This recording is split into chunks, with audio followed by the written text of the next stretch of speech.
के लिए, ठीक है, जो घोर नहीं, डरावना नहीं, वो अघोरी। जो अपने ईष्ट में रमता हो, ठीक है, जो प्रेम देना जानता हो, ठीक है। अघोरी ने कब, महादेव ने कब अघोर रूप में डराया? नहीं। आज भी अघोर मंत्र उनका, ठीक है, अघोर अभ्यो अघोर रथ भ्यो, ठीक है, आज भी वो मंत्र, ठीक है, भूत प्रेतों से, मृत्यु से बचाता है, ठीक है। अच्छा। जब स्वयं वो रक्षा करते हैं अघोर रूप में भी, तो हम कौन होते हैं डराने वाले? ये मनमुखी का काम होता है, गुरुमुखी का काम नहीं होता है डराना। यहाँ बहुत फर्क है, मनमुखी होना और गुरुमुखी होने में बहुत फर्क है। आज स्वयं से स्वयं को गुरु बना लेना, ठीक है, और गुरु परंपरा का पालन ना करना, गुरु के उपदेश ना जानना, ठीक है, ये मनमुखी होते हैं। वो डराने का काम, धमकाने का काम करते हैं। जो गुरुमुखी है, गुरु ने तो हमेशा, आप किसी भी क्षेत्र में रहे हो, आगे बढ़ना सिखाया और सही देना सिखाया। एक तंत्र साधना जो होती है, उसमें हमने बात छोड़ दी थी, एक पाताल की एंटिटी की बात कर रहे थे कि जो शिव के भक्त होते हैं कुछ, तो वो कौन लोग होते हैं, वो क्या है उनका, मतलब वो क्या करने आते हैं? आपने कहा पृथ्वी पर भी आते हैं, वो क्यों आते हैं, क्या है उनके बारे में थोड़ा क्या रहस्य देखिए, है? जैसे शिवरात्रि आ रही है, शिवरात्रि की रात्रि, ठीक है, ये शिवरात्रि जो आने वाली है, महाशिवरात्रि। हाँ, जब सब महादेव की पूजा करते हैं, तो उनके गण प्रेत भूत पिशाच कैसे पीछे रह सकते हैं? वो भी आनंद लेने आते हैं।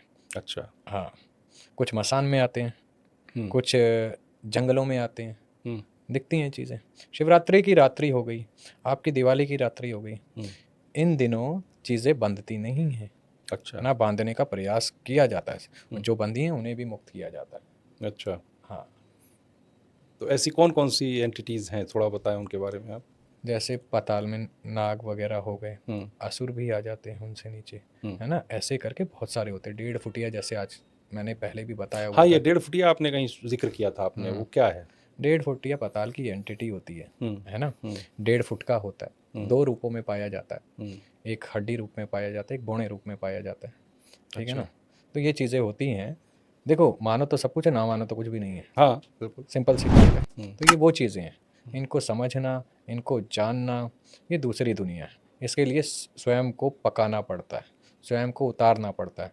इनकी बातें, इनके बारे में चर्चा उतनी ही करनी चाहिए जितना एक उपयुक्त हो, गुरु परंपरा के अंतर्गत आता हो, है ना। नियमों का ना तो उल्लंघन करना चाहिए, ना नियमों को तोड़ना चाहिए, क्योंकि गुरु ने सदैव देना सिखाया है। मैंने क्या बोला कि अगर हम कुपात्र के हाथ में देंगे तो दुरुपयोग ही होगा। हाँ, बिल्कुल होगा, हो रहा है।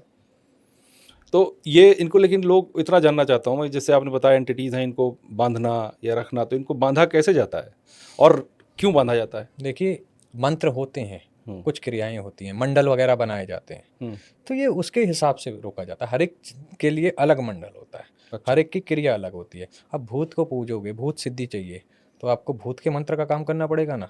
आप देव का मंत्र थोड़ी करोगे, ठीक है। आपको यक्षिणी बुलानी है, आप यक्षिणी का मंत्र जाप करोगे। आपको योगिनी बुलानी है, आप योगिनी मंत्र का जाप करोगे। आपको वीर बुलाना है, आपको वीर का मंत्र जाप करोगे, ठीक है। तो हर एक का अपना मंत्र है, अपना यंत्र है, अपनी पद्धति है, अपना भोग है, ठीक है। ये नियम के अंतर्गत आते हैं, तो ये जानना पहले ज़रूरी है। आज लोग मंत्र ले लेते हैं, जाप करने बैठ गए।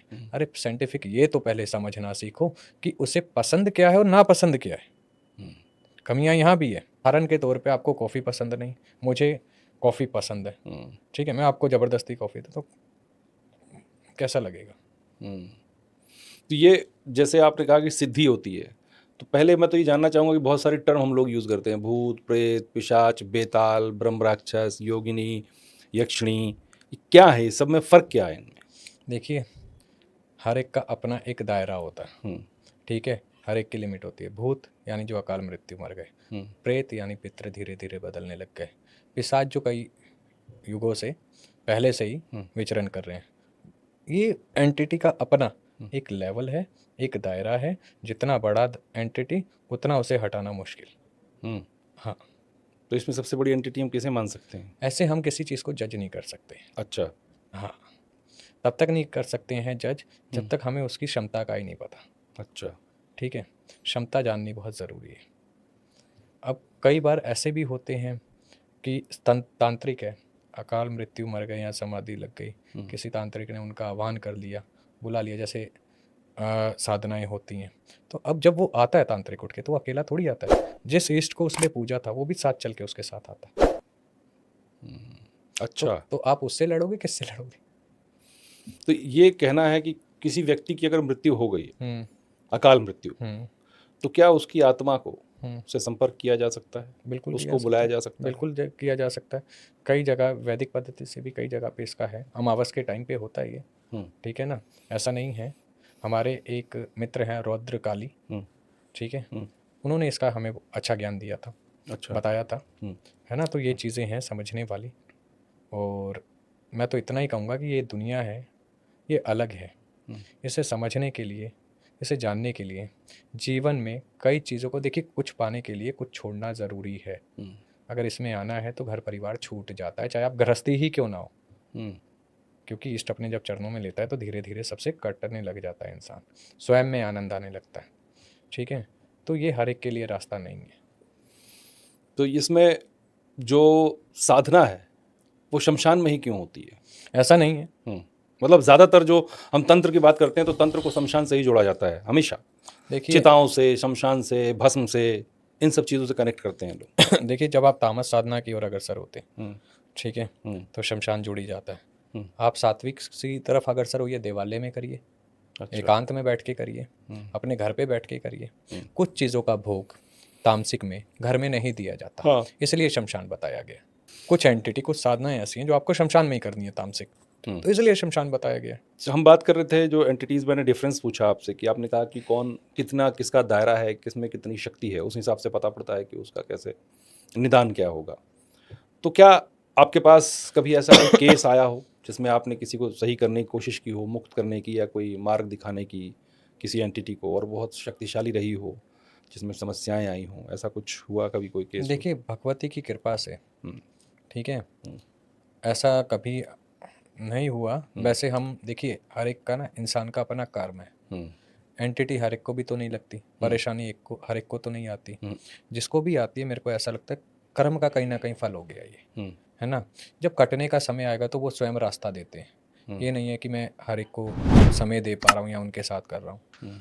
कभी कभी 6 महीने में, है ना, साल में एक आध ऐसे लोग आ गए तो मैं ज़रूर सहायता करता हूँ, हेल्प करता हूँ। अच्छा। लेकिन मेरा मार्ग स्वयं के लिए, स्वयं को आगे बढ़ाने के लिए, और जो मेरे मित्र हैं, भाई बहन हैं, उन्हें एक सही दिशा का पता चले, तंत्र एक्चुअली में क्या है, मंत्र क्या है ना, उस चीज़ में मैं ज़्यादा अग्रसर हूँ, ना कि मैं इन चीज़ों को, क्योंकि कहीं ना कहीं अगर हम इन चीज़ों में लग जाएंगे तो स्वयं को समय नहीं दे पाते हैं, है ना। तो ये चीज़ें जो हैं मोस्टली, अगर ऐसी चीज़ हो जाती है तो मेरा शिष्य देखता है, शिष्य कर लेता है, ठीक है ना। जब उसे समझ नहीं आता है तो वो हमारे तक आता है। तो ऐसा कोई केस जिसमें वो ना समझ में आया, उसके बस के बाहर की बात हो और मामला आप तक मैंने पहुंचा? पहले बताया था एक जगह पे, हाँ। ये अपना राजस्थान का केस था। अच्छा। किसी के शरीर पे अघोरी ही आता था, उसका प्रवेश होता था। अघोरी का? हाँ, उसको भी किसी ने वश वचनों में में किया लेके देवी के साथ चलाया हुआ था मसानी। अच्छा। हाँ, तो तो वो क्या वचनों को तोड़वाया गया। हाँ, तो वो क्या फिर करता था? परेशान करता था? शरीर पे आके परेशान करना, हाँ। दिक्कत देना। हाँ। तो वही फिर वचनों को तोड़वाया गया। वचनों को तोड़वाने के बाद उसी से ही रास्ता पूछा गया कैसे जाएगा। तो जब आप पहली बार आपका वार्तालाप हुई तो क्या कहा उसने, क्या हुआ? कुछ बातचीत तो हुई होगी, कैसे आपने बात शुरू की, क्या किया? देखिए, हम तो छोटे अनुज ही ठीक हैं, आपके लिए भी हम अनुज ही अच्छे हैं। बिल्कुल। हाँ। बड़े हैं हाँ। आप, जब अनुज बन के रहेंगे तो प्रेम ही मिलेगा। हाँ। बस हर एक प्रेम का भूखा है, प्रेम देने का तरीका होना चाहिए। मतलब कहना चाहते हैं कि एंटिटी और आत्माएं भी इसकी भूखी हैं, प्रेम की और सम्मान उन्हें की। भी मुक्ति चाहिए। कौन रहना चाहता है बंध के और 200 साल, 150 साल, या युग तक, जब तक ख़त्म ना होता। सबको शरीर धारण करके आगे की यात्रा करनी है या मोक्ष की प्राप्ति करनी है। पूछो पीड़ा को। आज हम तर्पण दे रहे हैं, जल दे रहे हैं, पितृ पूजन कर रहे हैं, क्यों कर रहे हैं? ताकि हमारे पितरों को मोक्ष मिले, उनकी सदगति हो सके। वो भी तो किसी के हैं ना, तो आप ही दे दो, क्यों बांधना, क्यों काम करना।